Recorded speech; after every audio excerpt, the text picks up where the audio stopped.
Welcome back. What you're about to hear is based on a terrifying true story that went viral among Singaporean urban explorers. It centers on an abandoned three-story tea shop in eastern Singapore. They were drawn by the creepy, decaying green chairs. But they found something else. Inside, lights clicked on and off. Their own shadows disappeared, and they heard footsteps following them. The climax, the sound of a child in the locked toilet. As they ran, a cold voice whispered, "Why are you still here?" We will unpack the full, horrifying encounter tonight. Subscribe and don't turn out the lights. Leon Lim was an ordinary man, which is to say he was ordinarily miserable. He existed in a world painted in shades of fluorescent grey. His life was a muted rhythm of lukewarm coffee from a break room machine, the incessant clack, clack, clack of his keyboard in a cubicle that smelled faintly of dust and stale air, and the weary sigh of the 8:05 p.m. bus pulling away from the curb. At 32, Leon was a data analyst for a company that sold something uninteresting, logistics or cloud-based solutions, or perhaps optimized supply chains. He couldn't bring himself to care. The numbers blurred, the meetings droned, and his paycheck, after rent and utilities and student loans, evaporated with depressing predictability. This was his ordinary environment, a cramped one-bedroom apartment on the city's loud, anonymous west side, a place where the windows rattled when a truck passed and the neighbors argued about money. It was normal, it was relatable, it was a suffocatingly tight shoebox, and Leon Lim was spending his one and only life inside it. But Leon had a simple purpose, a secret. Warm light he nurtured in the cold grey of his daily existence. He wanted to open a tea shop. This was not a vague, someday, maybe, fantasy. It was a precise, sensory-driven obsession. Leon wasn't just a tea drinker. He was a devout follower. His tiny apartment kitchen, the only room he truly loved, was a testament to this. While his colleagues drank bitter, burnt coffee, Leon started his day with the ritual of a Gai Wan, coaxing the delicate, orchid-like notes from a high mountain oolong. He understood the smoky mystery of Lapsang Souchong, the grassy brightness of a first flush sencha, and the comforting, earthy depth of a ripe pu'er. His dream shop was fully formed in his mind. He envisioned dark, reclaimed wood, a few comfortable leather armchairs, warm, low-hanging Edison bulbs, and shelves lined with tins of loose-leaf tea. There would be no loud music, no frantic baristas shouting names, just the gentle sound of water boiling, the quiet clink of porcelain on wood, and the aroma of jasmine, osmanthus, and roasted barley. It would be a sanctuary, a place for people to pause, to breathe, to disconnect from the very world that was currently crushing him. This was his simple purpose. It wasn't to get rich, it wasn't to build an empire, it was to build one, small, cozy room and make a quiet living. The problem, as it always is, was money. Leon had been saving for 8 years, living like a monk, diverting every spare dollar into an account labelled the steeped leaf. But in this city, every spare dollar was a painfully small sum. Rents for commercial properties were predatory. He had looked at soulless glass-fronted boxes in new developments that cost more per month than he made in 3. He had seen grimy holes in the wall next to subway vents that were still laughably out of reach. His desperation had become a physical ache. His dream was starving, and he was running out of time and hope. He was just one more bad month, one more rent hike, away from giving up and resigning himself to the fluorescent grey forever. He gave himself one last week of searching before he would have to liquidate the steeped leaf account and accept his fate. That's when he found the listing. It was buried on page 14 of a third-rate commercial real estate site, misspelled and with one blurry, dark photo. Quaint space, historic lane, motivated landlord. The address was on Elmwood Way, a street he'd never heard of. Despite living in the city his whole life, he called the agent, a man named Mr. Stevenson, who sounded surprised, almost startled, that someone was inquiring. Elmwood Way? Stevenson had repeated, his voice tinny over the phone. Ah, yes, that one. You're sure? The next afternoon, Leon stood with the agent in front of the property. Historic lane was a generous term. It was a narrow, cobblestone alley, forgotten between two towering modern office buildings. It was strangely silent, as if the city's roar was being muffled by an invisible wall. The lane was clean, lined with old, unlit gas lamps, but it was utterly empty. No foot traffic, no other businesses. It's quiet, Leon said, stating the obvious. The quiet is part of the charm, Stevenson said, though his smile didn't reach his eyes. He jangled a heavy, old-fashioned iron key. The shop itself was perfect, or rather, it could be. It had a large bay window, currently opaque with grime. Inside, it was a mess of dust and shadows, but the bones were good. Exposed brick on one wall, original hardwood floors under the dust, and a small, winding staircase in the back that led to what Henderson called storage or a small office. It was exactly the size Leon had dreamed of. He could see it all. The counter here, the armchairs by the window, the shelves against the brick.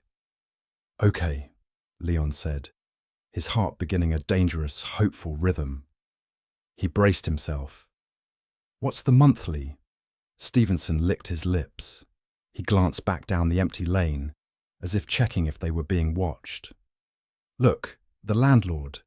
He's eccentric. He'd rather have it occupied by the right tenant than make a profit. He wants a 5-year lease. No negotiations on the term. Oh, fine. 5 years, Leon said impatiently. What's the rent? Stevenson named a number. Leon stared at him. It was a mistake, a typo.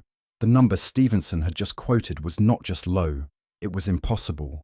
It was less than what Leon paid for his tiny apartment. It was, without exaggeration, too good to be true. A cold spike of adrenaline, sharper than any caffeine, shot through Leon's system. He had found it. He had actually found it. I'll take it, Leon said, his voice coming out strained. Wait, Stevenson said, holding up a hand. He looked uncomfortable. You should know. There are reasons for the price. Mr. Lim, what reasons? Leon's mind raced. Plumbing? Electrical? Is it structurally sound? The building is solid as a rock, inspected last year, Stevenson said, shuffling his feet. It's just the location. It's too quiet. No one comes down this lane. And, well, this specific property. What about it? Stevenson sighed, dropping the salesman's facade. It's been vacant for 5 years. Leon blinked. 5 years? Why?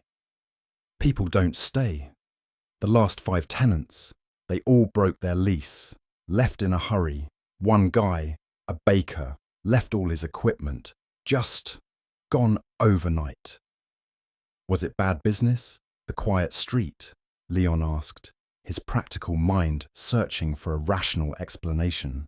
That's what everyone assumes at first, Stevenson said, lowering his voice. But they all said the same thing. They said the place felt unwelcoming, that they heard things, that the atmosphere was bad for business, bad for the head. He shrugged, a weak, apologetic gesture. Frankly, Mr. Lim, it has a reputation. Locals call it the shunned shop. It's considered bad luck. I'm legally obligated to tell you it's a stigmatized property, though for no reason the law officially recognizes. Leon looked from the agent's nervous face back to the dusty bay window. He didn't believe in omens. He didn't believe in ghosts, or bad luck, or atmospheres. He believed in numbers. He believed in data. And the data was simple. This rent was the only opportunity he would ever get to make his dream a reality. All his other options were zero. Bad luck was just a story people told to explain failure. Unwelcoming was what a failed baker said to protect his ego. 5 years vacant was just a synonym for a fantastic bargain. I'm a skeptic, Mr.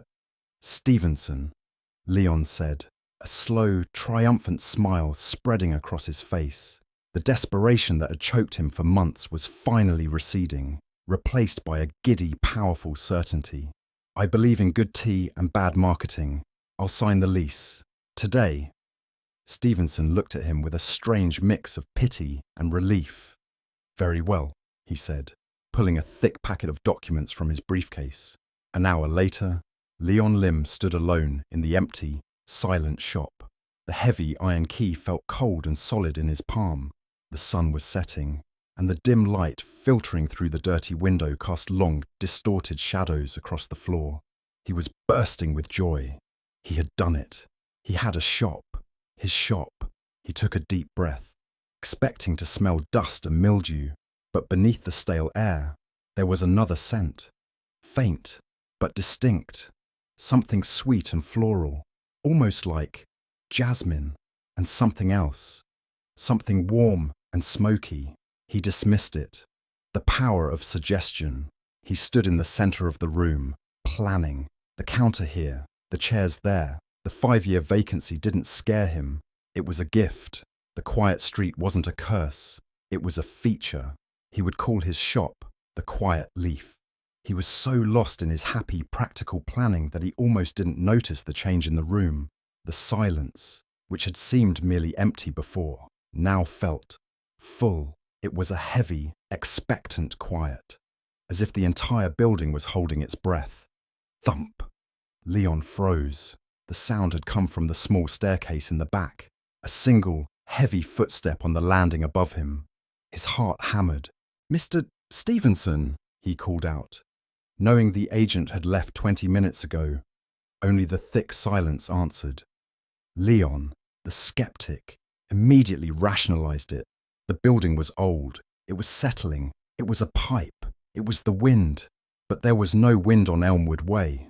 He stood frozen for another long moment. He should have been terrified. But the feeling that washed over him wasn't just fear. It was a strange, unwelcome, and undeniable sense of being assessed. Leon Lim had chosen this shop because he was desperate, because he didn't believe in omens, and because he believed only in opportunity. He didn't know, and couldn't possibly understand, that his simple, relatable desperation was precisely what made him the right tenant. He didn't know that after 5 years of waiting, the shop had finally, deliberately, chosen him. The first month was a whirlwind of cheap coffee, IKEA furniture assembly, and the electric hum of a startup finding its feet. Leon loved it. He loved the smell of the old shop house, a mix of new paint, wiring, and the faint, persistent trace of spices from the ground floor restaurant that no amount of ventilation could erase. They had a team, a tiny, 3-person strong team, but it was his team. There was Marcus, a coder so pale he seemed to photosynthesize light from his dual monitors. And there was Sarah, the operations/everything else wizard, who had somehow sourced 3 ergonomic chairs for the price of 1. They were the pioneers, the first believers. The air crackled with potential. The office itself was perfect. 2 floors.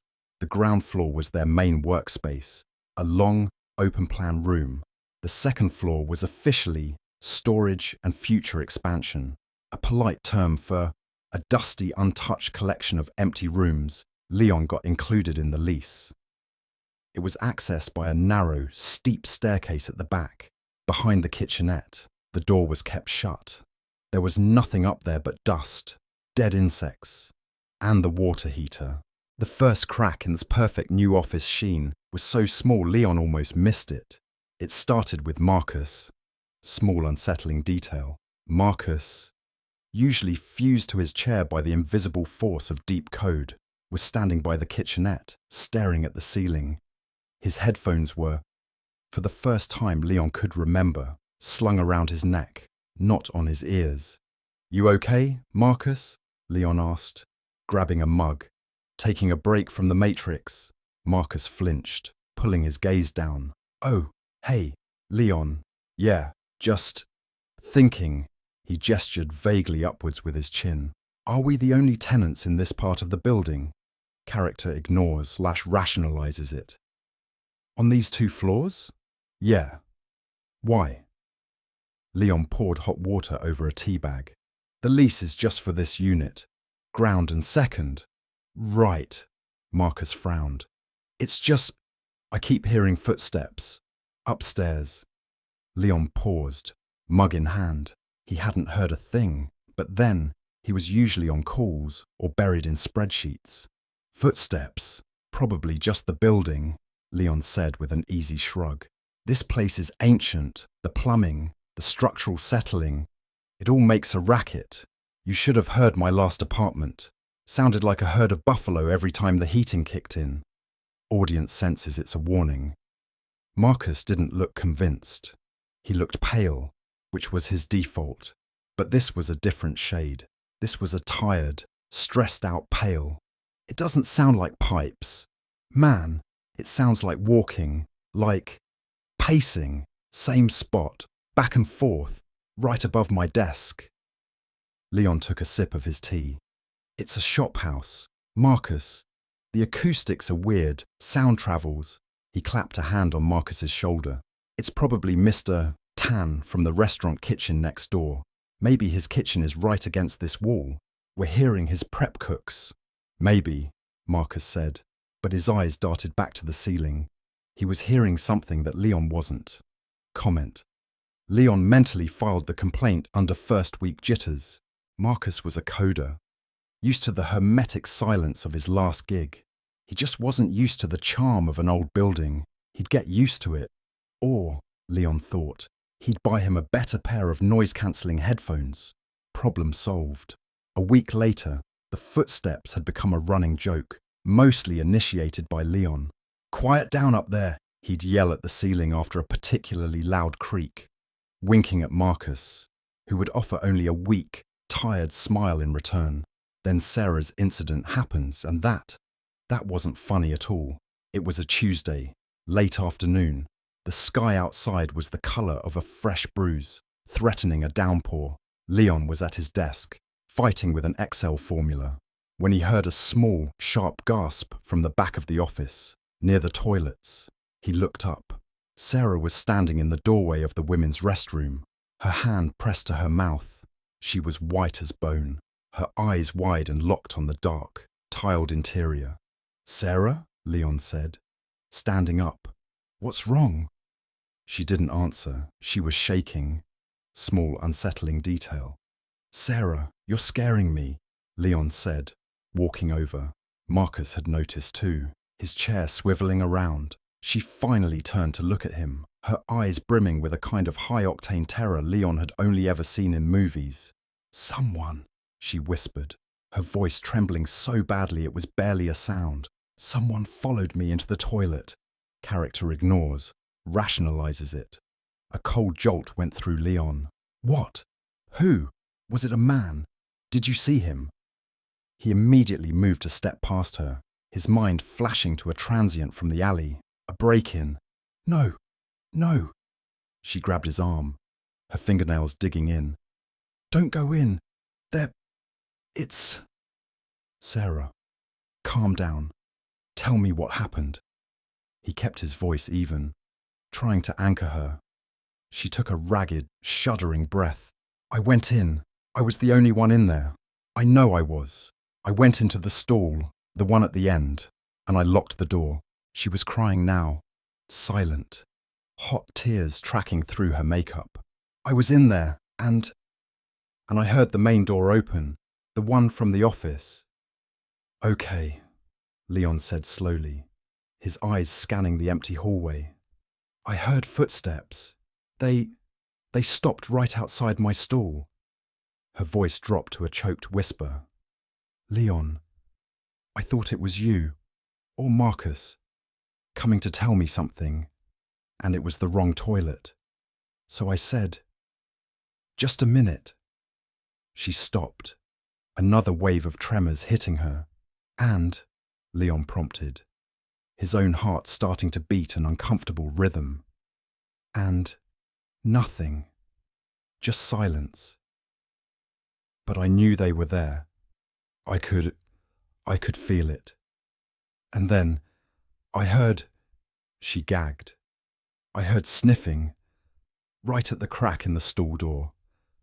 Like an animal, a heavy, sudden silence descended on the small office, broken only by the sound of the impending rain starting to hammer against the window panes. Sarah, Leon said, his rational brain scrambling for purchase. The plumbing in there is terrible. The U-bend, maybe? It makes gurgling sounds. Audience senses it's a warning. It wasn't a gurgle, she hissed, her terror flashing into sudden anger. It was sniffing. And then I looked down, at the gap under the stall door. She let out a sound, half sob, half scream. Feet. I saw feet. Standing right there. Not shoes, just bare feet. And the floor. Leon, the floor was wet. There were these dark, wet footprints, leading to my stall, and then just standing there. Leon's blood ran cold. He pulled away from her, took 2 steps, and shoved the women's toilet door open. It was empty. The lights flickered. The tiles were a faded, grimy white. He walked in, checked the first stall. Empty. He pushed open the second stall, the one at the end. Empty. The floor was completely bone dry. There's no one here. Sarah, he called out, his voice echoing slightly in the tiled space. And the floor is dry. Look. She crept to the doorway, peering in. Her entire body braced to flee. She saw the empty room. She saw the dry floor. Comment. But I saw it, she whispered, her conviction crumbling into horrified confusion. I must be losing my mind. No, Leon said, forcing a reassuring smile. You're not. You're stressed. We all are. It's a new company. Long hours. The light in there is terrible. It flickers. It plays tricks on your eyes. You saw a shadow, a reflection. Your mind filled in the blanks. He guided her back to her desk, made her a cup of sweet tea. He told Marcus to take an early break. He blamed the flickering lights, the barometric pressure from the storm, the stress of the quarterly projections he'd just given her. He rationalized every last terrifying detail.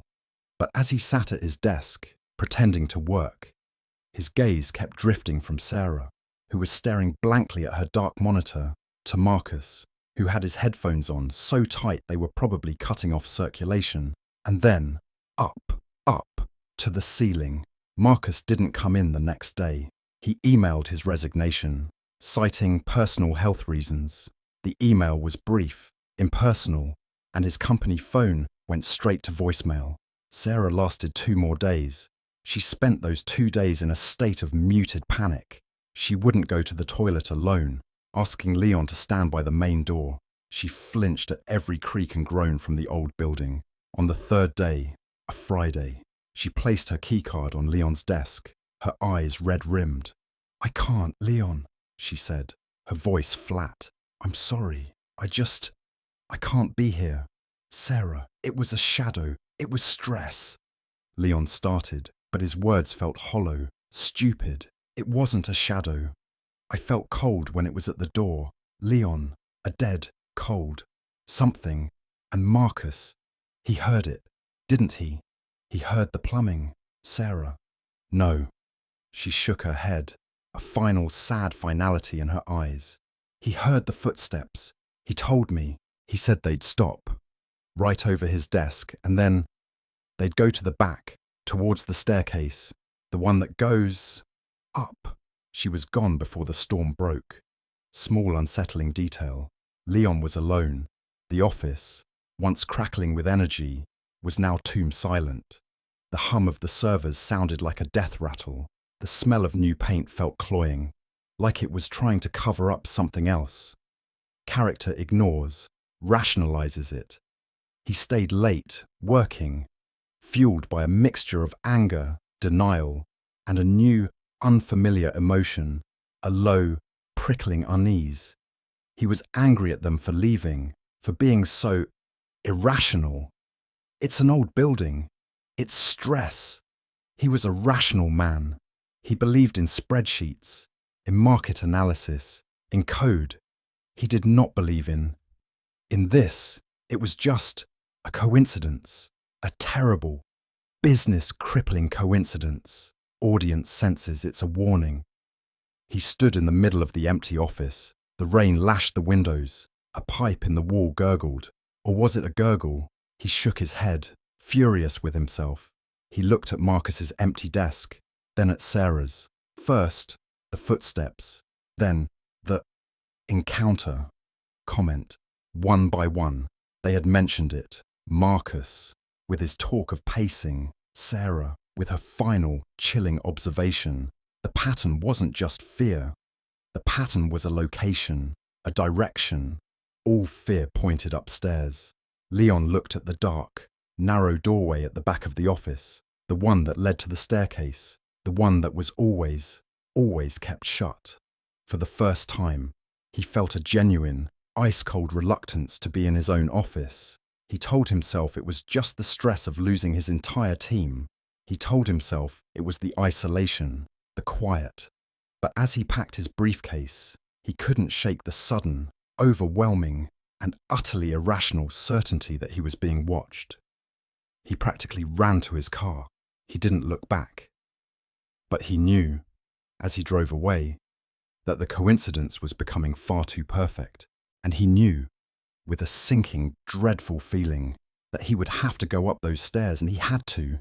He had to rationalize what was up there too, of all of them.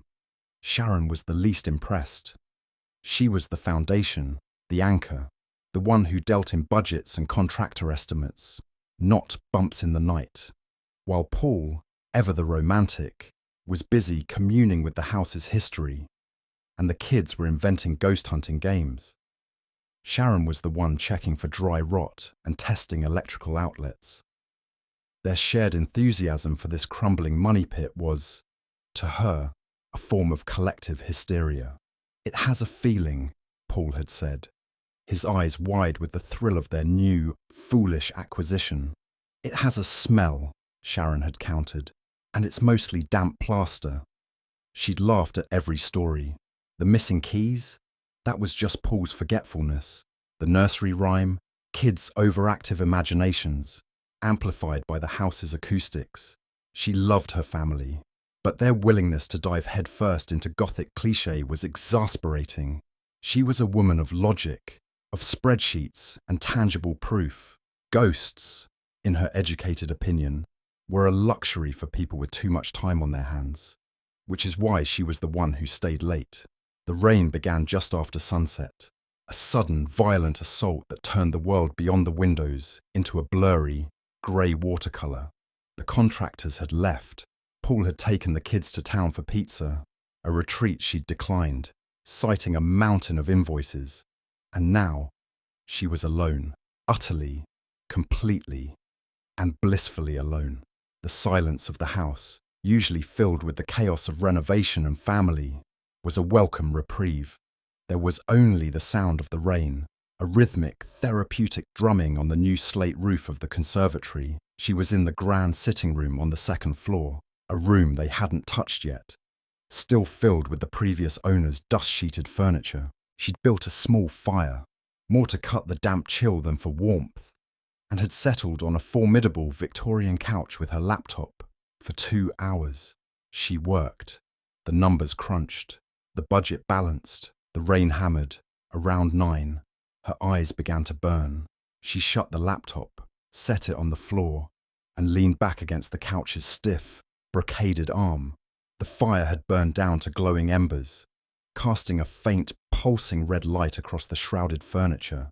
The shapes looked monstrous, like a silent auction of sleeping giants. What a ridiculous thought. She chided herself. I'm getting as bad as Paul. She decided to rest her eyes for just 5 minutes. Just 5 minutes. Listening to the storm before she packed up and drove to the rental in town. The couch smelled of dust, old perfume, and time. The rain was a lullaby. Hypnotic, heavy. She fell asleep with a skeptic's smile on her face. Waking was not a sudden event. It was a slow, agonizing process, like a diver surfacing from an immense, crushing depth. Her first sensation was the cold, a bitter, penetrating cold that had nothing to do with the damp of the house and everything to do with the stillness of a meat locker. Her second was the silence. The rain, the comforting, percussive storm, was gone. It had been replaced by a thick, pressurized void. Her third sensation, the one that ignited the first, tiny kernel of panic, was the weight. Something was on her. A heavy, immovable pressure pinned her to the couch. It was on her chest, her arms, her legs. It was a physical, undeniable force, as if the very air in the room had solidified and clamped her down. "Paul!" she tried to call, but the sound died in her throat. Her lips wouldn't move. Her jaw was clamped shut. I couldn't move. The words formed in her mind, a simple, terrifying statement of fact. She was awake. She could hear the frantic, tinny pulse beating in her own ears. She could feel the rough fabric of the couch against her cheek. She was conscious, and she was paralyzed. It's sleep paralysis, her rational mind screamed, grabbing for the neurological, the medical, the known. It's a hypnagogic state, a misfire between the brain and the body. It's common. It will pass. She tried to wiggle a finger. Nothing. She tried to blink. Her eyelids, glued with the grit of sleep, felt stitched shut. The panic began to swell, a hot, acidic bile rising in her chest, fighting the cold that pressed down from the outside. It's not real. It's not real. It's not real. Then she smelled it. That damp, plaster and rot smell was gone. It was replaced by something else. Something foul. It was the scent of wet wool, of rusted metal, and an underlying stomach-turning sweetness, like flowers left to rot in a vase for weeks. The pressure on her eyelids lessened, or perhaps her terror gave her strength. She forced them open. Just a slit. The fire was dead. The room was plunged in a darkness so absolute it felt viscous, but it wasn't empty. Her breath hitched, a tiny, powerless gasp she could feel but not hear. The two figures. The first was in the doorway. It was a man.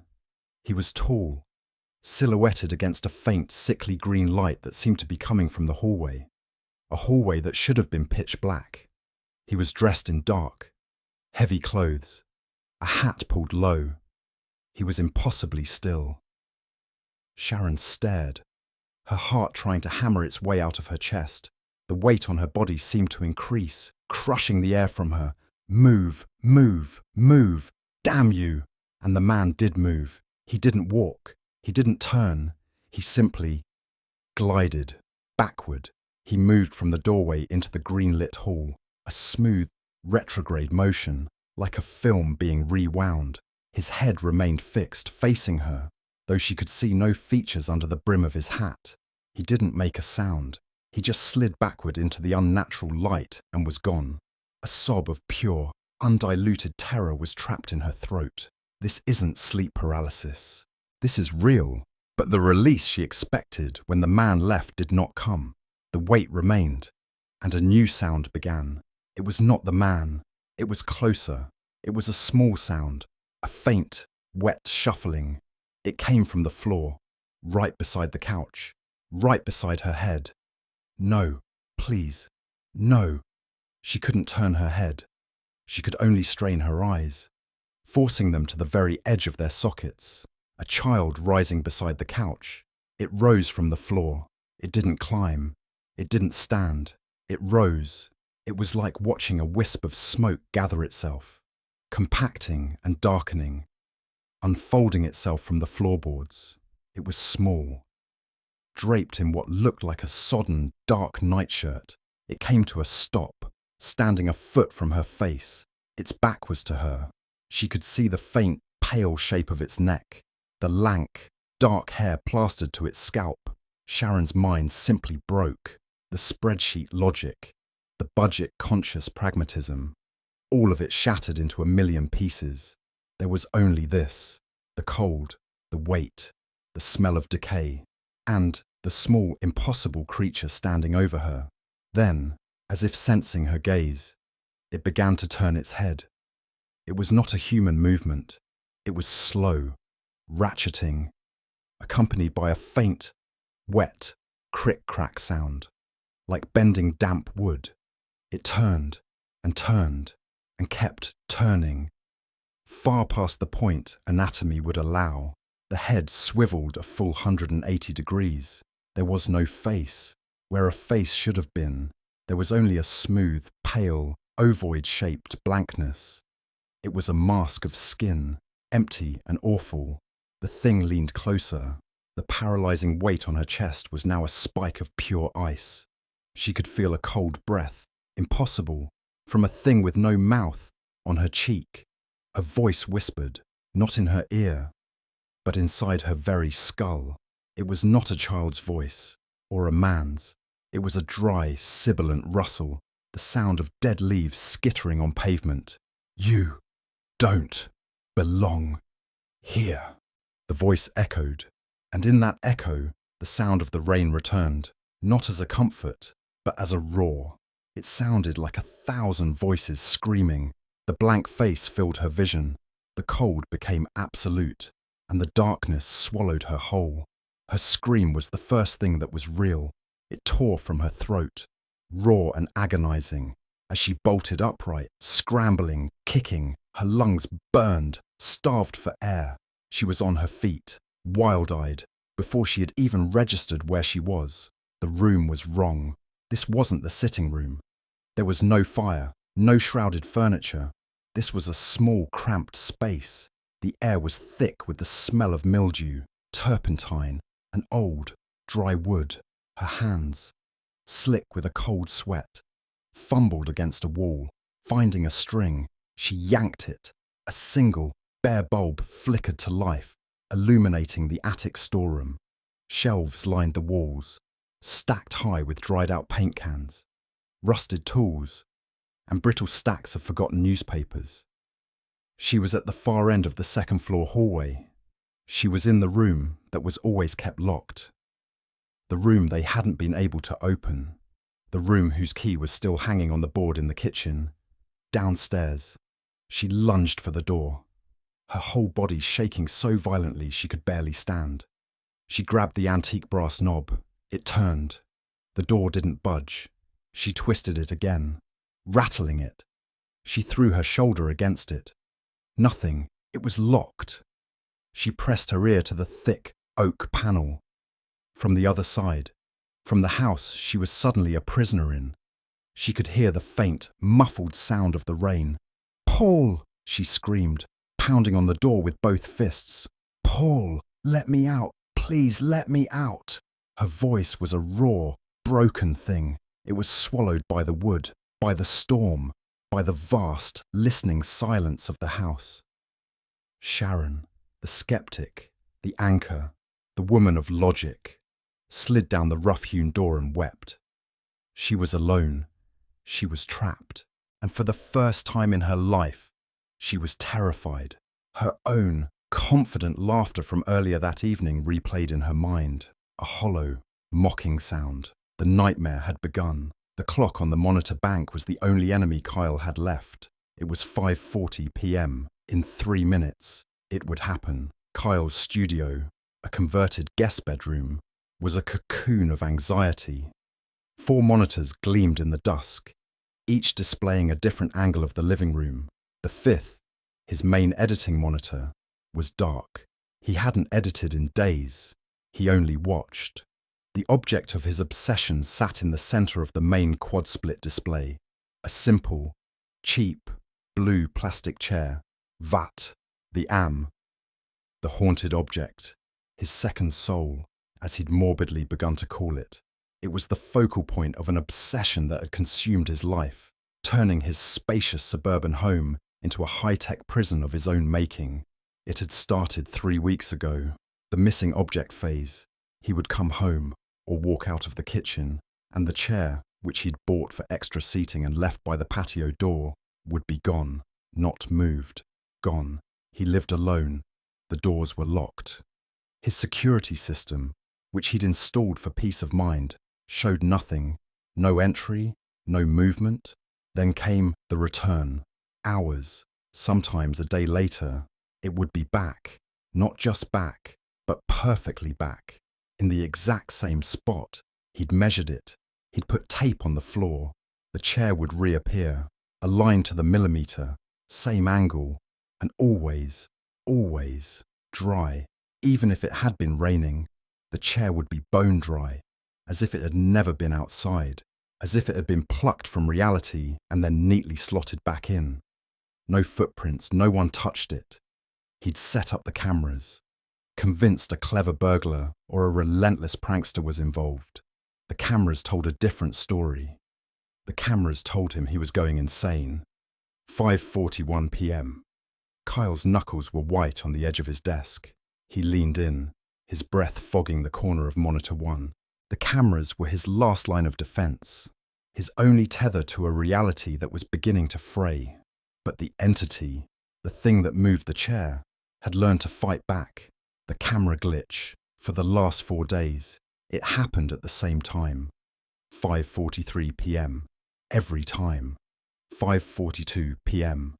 His heart hammered against his ribs, a frantic drumbeat against the low hum of the computer tower. He watched the chair. It was just a chair, faded blue plastic, a little sun-bleached on the backrest, scarred from use. It was inanimate. It was harmless. It was a liar. 5:43 p.m. The change was instantaneous. All 4 monitors dissolved into a blizzard of monochrome static. A sound exploded from his speakers, not the gentle shh of white noise, but a tearing, digital roar. It was the sound of a signal being ripped apart. No, no, no, Kyle whispered, slamming his hand on the desk. He clicked the mouse, trying to reset the feed, but the system was unresponsive. The static roared, filling the room with its abrasive, angry sound. It wasn't just noise. It felt like a presence. It felt like something screaming directly into his ears. He squinted at the static, his eyes watering. Was there something in it? A shape? A face? The harder he looked, the more the patterns seemed to swirl, coalescing into nothing, just chaos. And then, as suddenly as it began, it stopped. The static vanished. The monitors flickered, recalibrated. The roar cut to silence, so abrupt it left his ears ringing. Monitor 1, clear. Monitor 2, clear. Monitor 3, clear. Monitor 4, clear. Kyle stared, his throat tight. The living room was empty. The patch of floor where the chair had been, the tape markers he'd placed, all of it was visible. The chair was gone, missing object. I got it. I must have. He frantically rewound the footage, his hands shaking so badly he could barely control the mouse. He scrubbed back to 5:42:59. There it was, the chair. He advanced 1 frame. Static. He went back.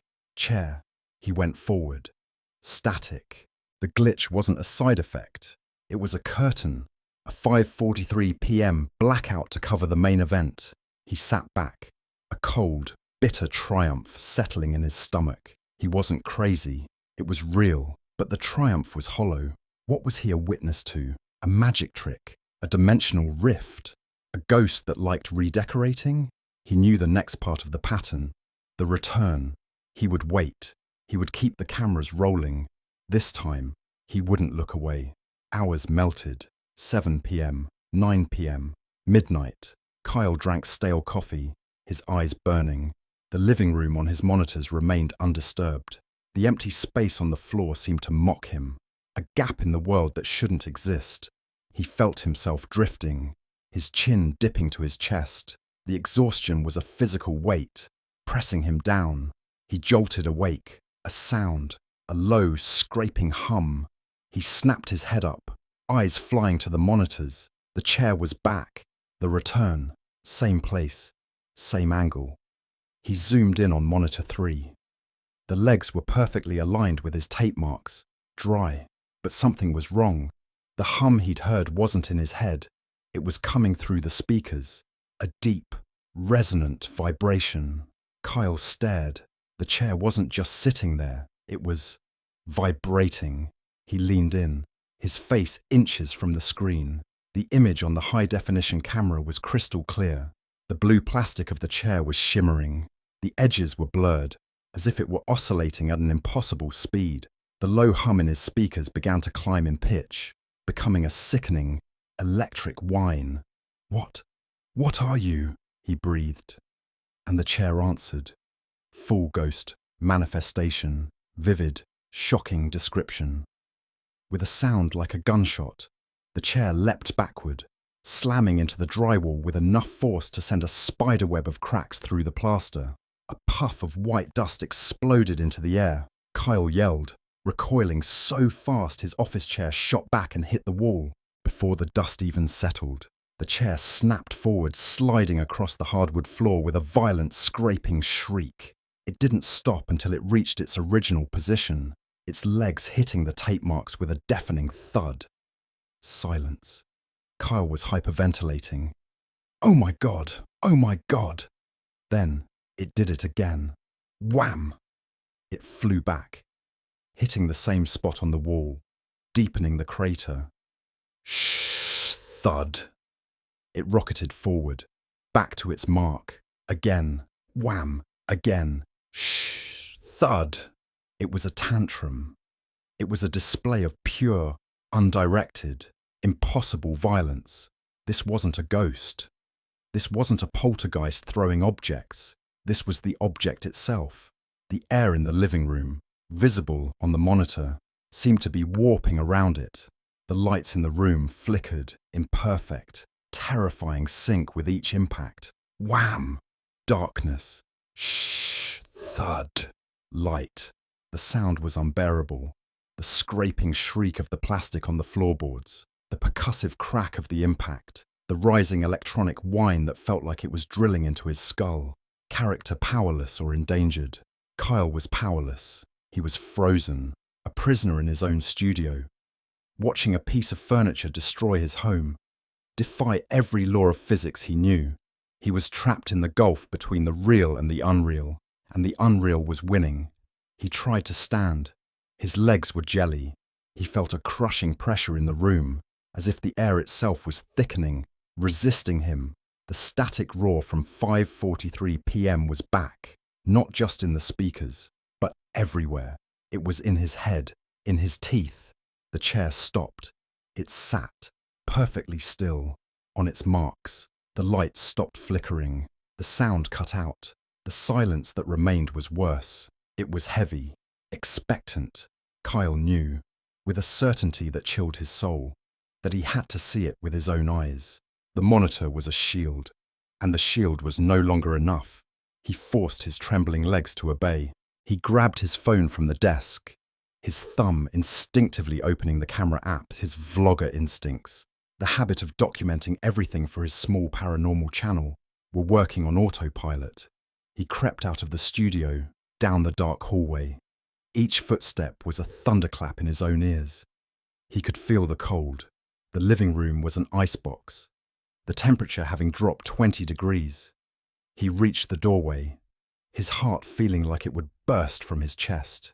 He held his phone up, its small light cutting into the blackness. He peeked around the corner. The chair was there, motionless, innocent, blue. He stepped into the room, his phone panning across the scene, the crater in the wall, the fine white dust on the floor, the scrape marks on the hardwood. "It's real," he whispered, the words trembling. "It's all real." He took a step closer. The chair did not move. He took another. He was 10 feet away. He could see the stress marks in the plastic, the fine film of drywall dust on the seat, and then the full manifestation began. The electronic whine returned, seeming to come from the chair itself. The air pressure dropped so suddenly his ears popped. The phone in his hand flickered, the image distorting. A shadow, darker than the room's own darkness, began to peel itself away from the base of the chair. It wasn't a human shadow. It was an absence, a patch of pure, crushing void. It slithered across the floor, lengthening, widening. Kyle was paralyzed. He tried to scream, but no sound came out. He couldn't move. He couldn't breathe. The pressure was immense, a physical weight pinning him in place. The shadow thing, the entity that had claimed the chair as its anchor, rose from the floor. It climbed the wall, spreading like an ink blot, a living, sentient tide of static and cold. It loomed over him, a monstrous, formless shape that blotted out the light from the hallway. He was completely, utterly endangered. The static roar filled his mind, and this time there were voices in it, distorted fragments of his own, captured by the camera's glitched recordings, played back to him in a deafening, insane loop. Happen. No, no, no. It's real. Oh my God. What are you? The shadow lunged. Kyle collapsed, hitting the floor as the pressure became unbearable. He was going to die. He was going to be consumed by this thing. But his thumb was still on his phone's record button. Through a pinprick of sheer animal terror, his vlogger instinct made one last, desperate move. He wasn't an investigator, he was bait. And he was recording. As the shadow loomed, inches from his face, it paused. It seemed to look at the phone's lens. The whining sound faltered, confused, and as fast as it had appeared, the shadow retracted. It snapped back, collapsing in on itself, pouring back into the blue plastic chair like smoke into a bottle. The pressure vanished. The sound stopped. Kyle was left gasping on the hardwood floor, slick with a cold sweat. He scrambled backward, crab-walking, until his back hit the hallway wall. He stared. The blue chair sat there, perfectly, innocently, same place, same angle, dry. It was hours later, dawn. Kyle was back in his studio. He hadn't slept. He was pale, shaking, but alive. The footage from his phone and the main cameras was uploading. It was all there. The glitch, the violent, slamming tantrum, the shadow. He turned on his main vlogging camera, the one he usually used for his intros. He hit record. He just stared at the lens for a full minute, his hollow-eyed reflection staring back. I don't know what that was, he finally whispered, his voice hoarse. I've investigated noises, orbs, EVPs. That was not a ghost. It's not a spirit. It's something else. He pointed a shaky finger at the monitor displaying the still innocent blue chair. It's in that chair. It's anchored to it. The Vat the Am. It's territorial. It's violent. And I think it knows I'm watching. He scrubbed a hand over his face. I have to get out of here. I know I do. But I can't just leave it. What if someone else moves in? What if it follows me? He leaned in close to the camera, his eyes wide with a terrifying, newfound understanding. I need help. If you've ever seen anything like this, if you recognize the static, the 543 glitch, this shadow, anything, please comment below. I don't know what to do. He stared for another long second, the terror in his eyes warring with a desperate, frantic need for answers. He clicked the stop recording button. The sound that broke the spell was the chime of the shop's front door bell, a cheerful, brassy jingle, a sound Sean had heard 1,000 times, a sound that, until this second, had meant tips, or friendly conversation, or just the mundane flow of the day. This time, it was a gunshot in a morgue. Sean didn't scream. He didn't move, not for a paralyzed second. His blood, which had frozen into solid ice, suddenly thundered through his veins like a flash flood. The real Auntie Lynn, the one with wrinkles etched by laughter and a floral print blouse that always smelled faintly of jasmine, was walking through the door. She was smiling, fumbling in her purse for her loyalty card. "Sean, dear," she called out. "I forgot my—" She was talking to an empty room. Sean was already moving. He had abandoned the wet mop, which clattered to the tiles. He had abandoned his apron on the floor. He had abandoned the keys in the register and the day's earnings in the till. He slammed through the backroom door, shouldered open the heavier fire exit, and fell out into the alleyway. He ran. He fled the shop not like a man quitting a job, but like a prisoner escaping a cell. He didn't look back. He ran until the concrete of the alley turned into the pavement of the street, and he ran until his lungs burned with the acidic fire of pure, unadulterated terror. He ran from the brass bell, and he ran from the woman who had just walked in, but mostly he was running from the thing that had just vanished. It had been 10 minutes to closing. Sean was finishing the worst part of the day, mopping the small single-stall customer toilet. The shop was empty, the chairs stacked, the air still and smelling of bleach and stale coffee grounds. He'd been dragging the bucket back into the main cafe area when the stillness registered. It wasn't just quiet, it was an absence of sound. The perpetual hum of the refrigerators, the buzz of the overhead fluorescent lights, the distant rumble of traffic. It had all been smothered, as if someone had thrown a thick, heavy blanket over the world. He stood there, mop in hand, breath held, and he saw her. It was Auntie Lynn, one of his most loyal regulars. She was standing in the middle of the cafe, perfectly still, but she wasn't facing the counter. She wasn't looking at the menu. She was standing about 5 feet from the entrance to the toilet, facing it, motionless. "Auntie!" Sean's voice was too loud in the dead air. We're closing. Are you okay?" She didn't turn, not at first. He took a step closer. The air around her was cold, not just cool, but a deep, penetrating cold that bit at his skin through his shirt. He could see his own breath misting in the air, a tiny, terrified cloud. He looked at the floor. The polished concrete, freshly mopped, shined like a dark mirror. It reflected the overturned chairs. It reflected the steel legs of the counter. It reflected Sean. It did not reflect Auntie Lynn. His heart stopped. It simply ceased to beat. "Auntie Lynn," he whispered, slowly, like a piece of rusted machinery. Her head turned. The rest of her body remained locked, facing the toilet. Her neck cracked, a sound like dry twigs snapping. And then she smiled. It was Auntie Lynn's face, but the smile was wrong. It was too wide, a predatory stretch of teeth that didn't belong to the kind old woman who bought a scone every Tuesday.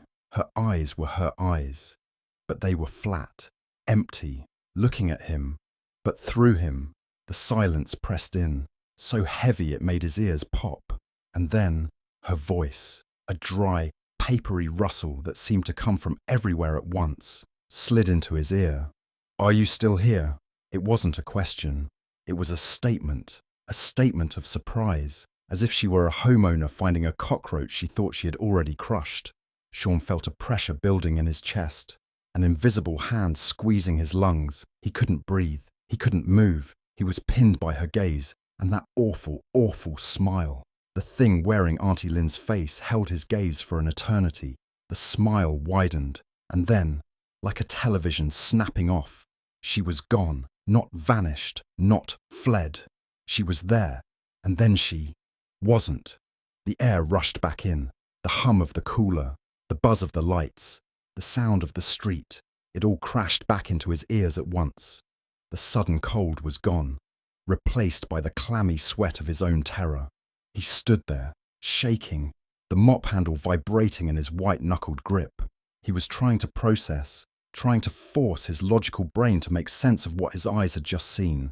Stress, exhaustion, a micro-sleep, jingle, jingle, jingle, the sound of the front door bell, and the real Auntie Lynn, smiling, real and warm, and reflected in the door's glass, walked in. "Sean, dear, I forgot my..." He didn't sleep for 3 days. He ended up in a cheap motel across town, paid for in cash. The first night, he sat on the floor, his back against the vibrating mini-fridge, staring at the door, waiting for the handle to turn. He had left his phone, his wallet, his life, back in that shop. He had only the cash in his pocket and the clothes on his back. He had escaped, but the consequence was immediate. The first scar was the paranoia. He couldn't look at reflective surfaces. He had hung the motel's thin, stained towels over the mirror and the blank television screen. Every time he caught his own reflection, his heart would leap into his throat.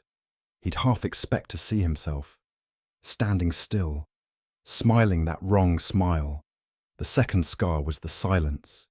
He'd sit in the buzzing quiet of the motel room, and the silence would start to press on him, just like it had in the shop. He'd begin to hear it, that dry, rustling whisper. "Are you still here?" He started talking to himself, just to fill the air. He turned the rattling air conditioner to high, just for the noise. The third scar was the deepest. It was the question, that thing. It had looked at him with surprise.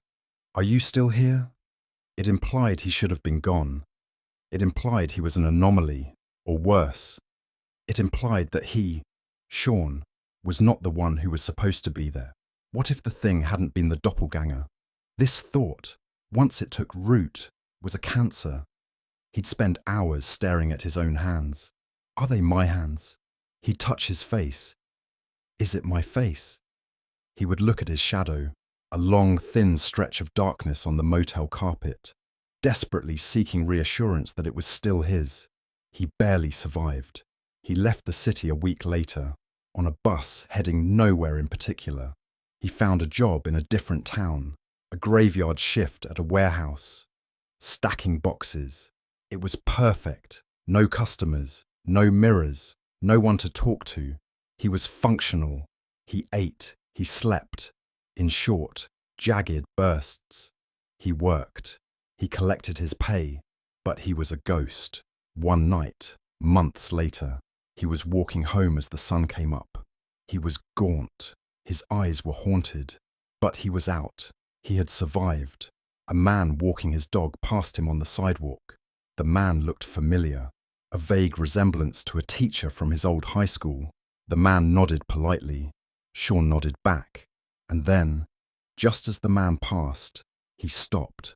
He turned, his body rigid, facing a brick wall, his head swiveled, the neck cracking.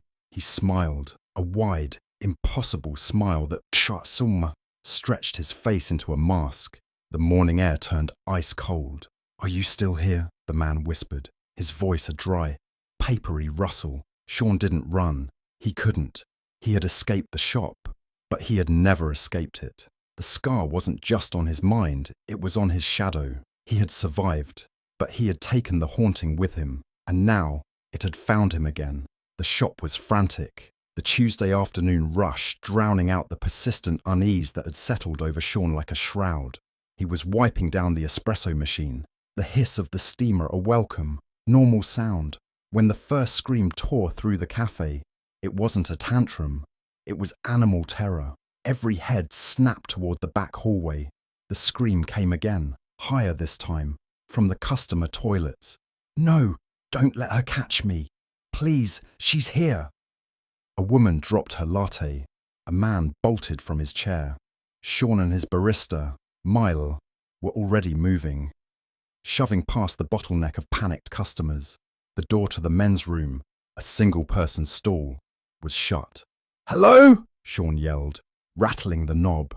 It was locked. From the inside, a child was sobbing hysterically behind the wood. "She's got me! She's got me!" "Stand back!" Sean shouted, and threw his shoulder against the door. The old lock splintered. The door flew open. The toilet was empty. The small, frosted window was bolted shut, coated in years of paint. The ventilation grate was screwed into the ceiling. There was nowhere to go. The stall was pristine, silent, and absolutely horrifyingly empty. Customers crowded behind Sean, their murmurs turning to gasps. Mile covered her mouth. Sean stepped inside, his heart a cold knot in his chest. He checked behind the toilet, looked up at the grate. Nothing. "But we all heard it," a customer whispered. Sean felt it before he heard it. A pocket of absolute grave-like cold enveloped his right side. The hairs on his arm stood straight up, and then a sound meant only for him, breathed directly against his ear. It was a dry, papery laugh. A woman's laugh, devoid of all humour and full of ancient malice. She laughed in my ear, Sean said, his voice barely a whisper. Miles' eyes went wide. Sean, what? He turned, pushing past the stunned onlookers.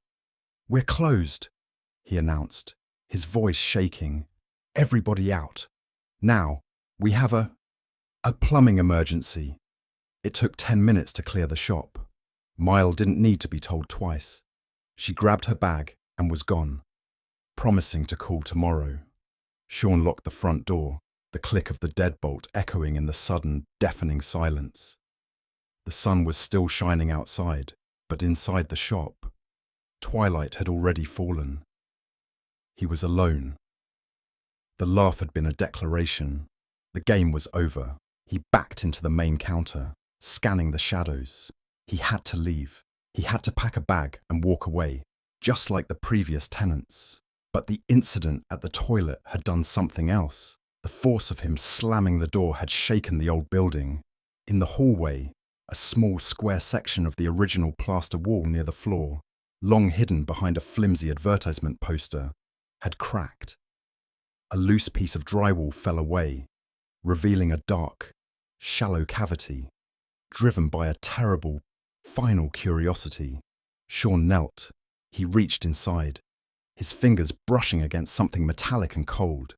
He pulled it out. It was a small, rusted tin box, the kind used for tobacco half a century ago.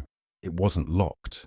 Inside, resting on faded velvet, was a single tarnished silver baby spoon and a small, leather-bound diary, its pages brittle and yellowed with time. Backstory of the ghost, event, plus revealed by document. He opened it. The cursive was elegant, feminine. The first entries were hopeful. Moved into the new shop. Daniel loves the little room upstairs. The business will be our future. Sean's blood chilled. Daniel. He flipped through the pages. The tone grew darker. The husband, it seemed, was a cruel and jealous man. He locked me in the apartment again. He says my moods are bad for business. He has taken the key. Sean read faster, the words painting a horrifying picture. The writer, a woman named Clara, was a virtual prisoner in the small apartment directly above the shop. Her husband ran the business below. Her young son, Daniel, who was sickly, was often left to play downstairs. Then came the final entry. It was dated 60 years ago, to the week. The fever took him, my boy, my Daniel. I heard him crying for me from the pantry. He was so weak. I heard him tapping on the pipe, our little signal, but the husband was gone, and the door was locked. I screamed until my throat was raw. I heard him stop tapping. I heard him go quiet. He died on the floor down there, alone, while I was trapped up here. Sean dropped the book. The toilet. The toilet had been the pantry. He picked it up, his hands trembling. The last paragraph was written in a different hand, a frantic, spider-like scrawl. He came back, the coward. He found me. He found Daniel. He ran from me, but I followed. I will always follow those who run. I will never be locked in again. I will never be left. I will find my boy. I will find a boy. I will take back what was taken. All earlier clues now make sense. Everything clicked into place with the sickening finality of a coffin lid shutting. The child's voice he'd heard. Daniel, trapped in a residual loop, forever hiding in the pantry. Don't let her catch me! He wasn't warning Sean. He was still terrified of his own mother. The smell of spoiled milk and sulphur. Clara, starving herself to death. Her body decaying in that locked room upstairs for days before she was found. The cold spots, her, moving, searching, the tapping from inside the walls. Daniel, desperately trying to get his mother's attention as he died. And the laugh was Clara, in the present, fully aware, triumphant. She had been playing with him. The child's scream today wasn't a memory, it was a lure. She had used her son's ghostly imprint to trap Sean, To isolate him, he was reading the diary in the main shop. The apartment was directly above his head, as if summoned by the thought. The silence was broken. Tap. Sean froze. Tap, tap, tap. It wasn't from the walls. It was from the ceiling. Slow, measured, deliberate. She was upstairs. She knew he had found her story. The temperature in the shop plummeted. Sean could see his own breath misting in the air. The lights flickered, buzzed, and died, plunging the room into the deep, urban gloom of the evening. Then the voice came. It wasn't a child's cry or an ethereal whisper. It was the dry, ragged voice of the dust-filled diary. It came from the stairs. It came from the hallway. It came from everywhere at once. Why haven't you left? It wasn't a question. It was a judgment. A new sound started, turning Sean's blood to ice. A heavy, wet thud from the floor above, followed by a slow, agonizing drag. It was the sound of a heavy, inanimate object being pulled across the old floorboards. The sound of a body. She was dragging something. The sound moved from the center of the room, stopped, and then dragged again, heading directly for the top of the staircase that led down into the shop. Sean's instinct screamed. Run, bolt, get to the door, sprint. But the words from the diary held him fast. He ran, the coward. I will always follow those who run. The husband had run. The entity didn't just haunt. It hunted. It fed on panic. It attached itself to fear. If he ran, it would follow him. It would never let him go. The dragging stopped. It was at the top of the stairs. A new sound. A ragged, whistling breath, like air being pulled through dried leather. She was waiting. Angkom chai, Sean whispered to himself. The Vietnamese phrase a desperate mantra. You don't run. Chi buk di. You just walk. He stood up. The chair scraped the floor, deafeningly loud. The breathing at the top of the stairs stopped. He turned his back to the staircase. He could feel the pressure of its gaze on his spine, a physical weight of hatred. He fixed his eyes on the front door, 20 yards away. He took a step. A floorboard creaked on the second-to-last step of the staircase. He took another step. His heart was a drum against his ribs. Ksh! The dragging sound, right behind him. She was off the stairs. She was on the shop floor. He kept walking. He did not speed up. He could smell her now. A wave of sour milk, dust, and something indescribably ancient and rotten. Run! The voice hissed. No longer a whisper, but a guttural command. Loaded with desperation, she needed him to run. He reached the front door, his hand, slick with sweat, fumbled for the deadbolt. A cold, bony pressure settled on his shoulder. It pinned him. He didn't turn. He closed his eyes, focused on the lock, and turned the thumb turn. The click was the loudest sound he had ever heard. The pressure vanished. A shriek exploded behind him, a sound of pure, thwarted rage that vibrated in his bones. He ripped the door open and stumbled out onto the pavement, falling to his knees as the humid night air of the city hit his face. He pulled the door shut, scrambled backward and looked, for 1 second, framed in the dark glass of the shop door. He saw her. She wasn't an orb. She wasn't a shadow. She was a tall, skeletal woman in a tattered dress, her face a pale mask of fury. Her emaciated hand was pressed flat against the glass, her mouth open in a soundless, eternal scream. Sean turned and walked. He did not run. He walked until the shop was out of sight, and he never, ever looked back. Sean finally accepted this. But what do you think? If you felt that overwhelming presence, that feeling of a place actively rejecting you, would you have the courage to fight it, or the wisdom to just walk away? This story is a powerful example of what many cultures call a genius loci, or the spirit of a place. It's the belief that locations themselves, especially sites of intense tragedy or emotion, can retain an echo or even a consciousness. It wasn't just a ghost in the shop. The shop was the haunting. The building had chosen its fate, and it didn't include Sean. Sometimes, the entities we face aren't people, but the very walls around us, saturated with a memory that doesn't want to be disturbed. What's your theory on the shop? Let me know in the comments. If you enjoy exploring these dark corners of folklore and the unexplained, please subscribe and turn on all notifications. You won't want to miss the chilling stories we have coming next.